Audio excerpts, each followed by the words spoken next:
Guys, isa ito sa hindi maiwasan ng mga tropa. May mga aminin ko talaga, may mga nagpapapilot ng mga Grab delivery rider, nagpapapilot ng kanilang account. Sabi dito ni Grab, nag-warning siya dito sa mga delivery rider. Meron tayong ilang warning para sa mga nagpapahiram ng driver account.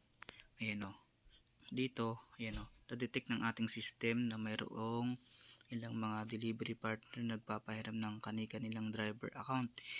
Mahigpit na ipinagbabawal ang pagpilot o pagpapagamit ng iyong Grab driver account sa ibang Grab, sa ibang rider. Okay?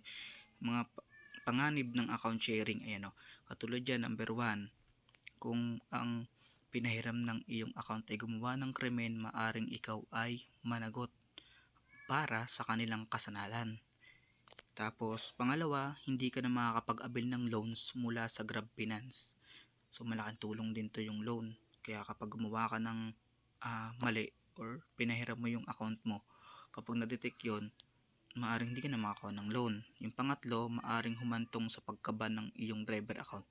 So, kapag naban ka dahil pinahiram mo yung account mo, hindi ka na makakapag-apply kahit kailan. So, malaking tulong si Grab. Ito lang yung platform na talagang malaki na itutulong sa mga yung katulad dati ng mga nawalan ng trabaho na nag-Grab ngayon. So, malaking na itutulong niya, guys.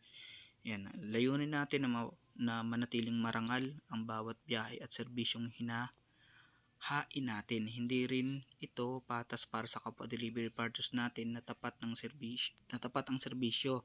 Mag-ingat lagi at huwag tularan ang ganitong gawain. Maraming salamat at Grab on. Guys. So, basta yung gawin natin yung dapat, kung anong dapat sa platform ni Grab. Huwag nating ipahiram yung account natin dahil yun nga, kapag na-detect yari tayo kay Grab. So kaya yun guys, mag-iingat ang lahat. Drive safe always sa daan. Paalala lang to mula sa Grab.